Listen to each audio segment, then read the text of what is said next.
Hello and welcome back to another episode of Juliet Stasi. Now that Love Island is officially over, I invited one of the season's bombshells, Sean Jenkins, also known as Jenko. Hello. Hi, thanks for having me. Thank you for coming and accepting my invite. I have a lot of questions for you. Sure.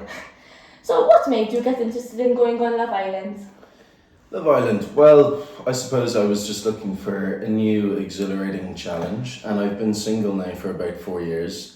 So I felt like it was about time I put myself out there and get in the field again. Nice. So was Love Island how you expected it to be? Yes, I think so. Yes and no.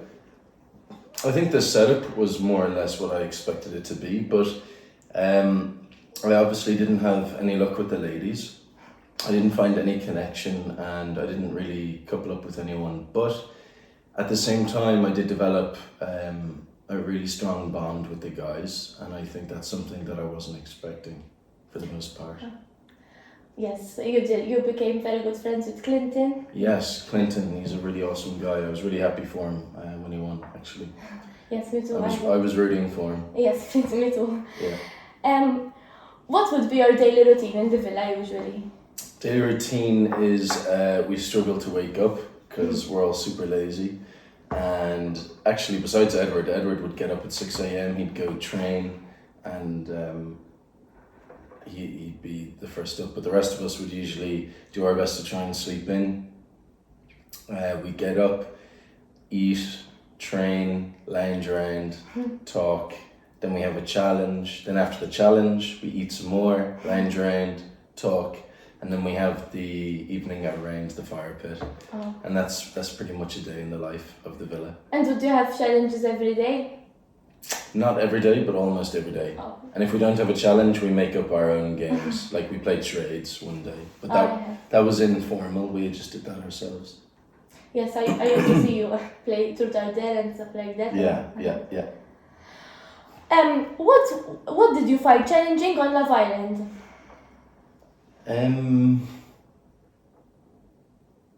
I think what I found most challenging was not being in a couple, because you go in there to find someone and then nobody's interested. And in real life, that's okay because you just move on to the next. But in the villa, there's only 5 options. And then you're just sitting around waiting for a bombshell. And that period in between times it feels a bit awkward. Yes, I understand. Yeah. During your first recoupling, why did you choose Kiana even though you hadn't asked her out on a date that day? So when I saw Raquel in the picture, she is my type on paper. And I took her on a date, Henrika on a date, and Kira on a date. Mm-hmm. No vibes with Kira and Henrika at all. With Henrika, it's perfectly understandable because she was with Mateus. I even told her in the jacuzzi, like, I respect the relationship that you have, so it's fine.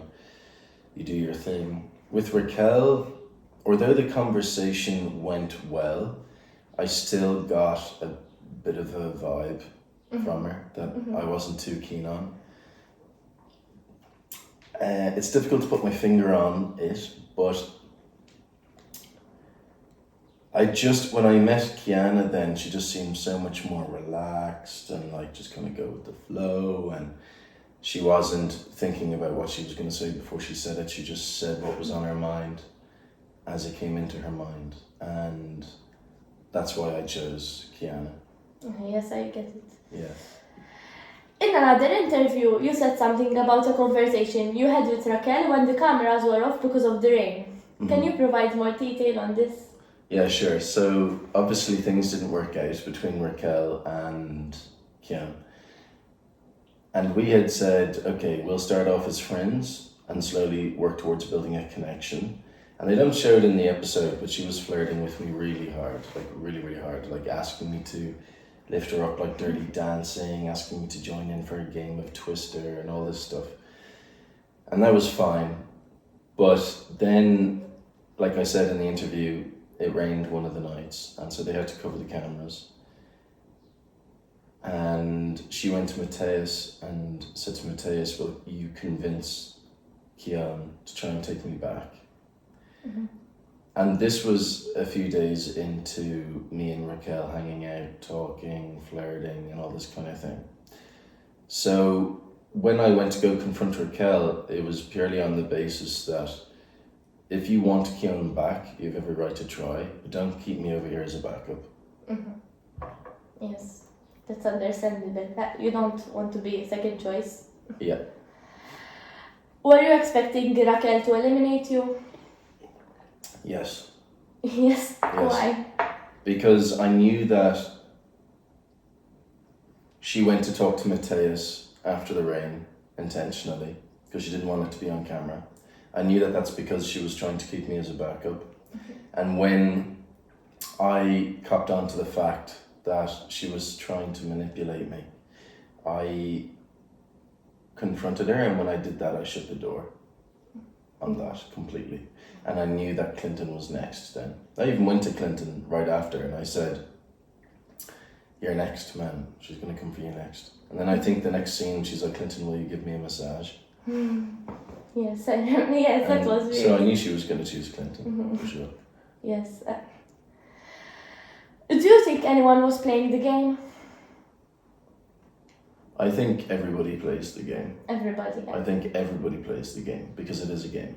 It is. But the only difference is how authentic are you while playing? Because some are more authentic than others. I think some people are better at playing. What did you learn from your experience on Love Island? This might sound kind of corny, but I went in there to try and find a connection with someone and build a relationship with someone, potentially. And I feel like because I spent so much time alone, I actually gained a better understanding about my relationship with myself and how important it is to be comfortable in my own skin alone without having someone nearby to validate me. Yes. And that, I think that's probably the biggest takeaway actually from the entire experience. That's a very important lesson. Yeah. If you had the chance to go on Love Island next year, would you? Yeah, I think I would actually. You would? Yeah, I think I would. I'm not going to say that it was easy, but nothing worth doing ever is. And it was quite an exhilarating challenge. I would love to give it another shot and maybe see if I'm a bit luckier next time, if I'm still single next year. And yeah, because you never know. Yes. Besides Love Island, can you tell us a bit about yourself? Sure. So I'm obviously Irish. I come from County Dublin. I have always had a passion for the outdoors. I love the water. I've always loved the water. That's why I studied marine biology in college. And I actually moved to Malta originally to be a marine biologist. Decided I prefer scuba diving as opposed to the actual work involved. So I just keep diving as a hobby now, and I went into acting and marketing, and that's what I do now at the moment. But I would consider myself quite a friendly, extroverted, outgoing kind of guy. Nice. So I like acting as well, and I go to drama lessons. What did, as an actor, can you give us some tips like me and other actors? I would say, from my experience,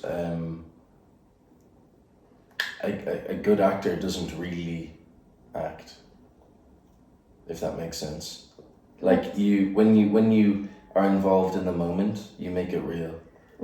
That's true. So I have a play tomorrow, and that's what it feels like, honestly. Yeah. Yes.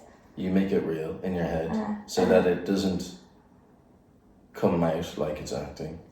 I think the biggest mistakes I ever made was when I tried to act, and then people can see you're trying, and then it looks fake. So even in connection to that, I haven't mastered it, but mastering the art of subtlety as well, I think is really important. Yes. So now that's all the questions, but I have a game. Sure. I have a set of 9 questions, and you have to try to answer them in 60 seconds. Okay. Do you think you will manage? Like fire questions. Yes, like Okay. final questions. So, okay, Okay. 3, 2, 1, go. let's go. What's your favorite memory from the villa? Hanging out with Clinton. What's something you miss from home? I miss butter. What was your favorite challenge? My favourite challenge was the swimming challenge. What was the first thing you did after leaving the villa? First thing I did was eat a McDonald's. What's your favorite meal or snack to make in the villa? Protein bars. If you could describe your Love Island experience in one word, what would it be? Exhilarating. Who has the best fashion sense in the villa? Edward. Who gave the best advice in the villa? Edward. Who is your favorite Islander? Clinton. That's it. Okay. You did it with a lot of time to spare. Yeah. Nice. Congrats. Thanks. So that's all my questions. Do you have anything to say to the viewers? No, just enjoy the summer and be safe, everyone. Have fun. Thank you. Peace. Thank you for coming. Thanks for having me.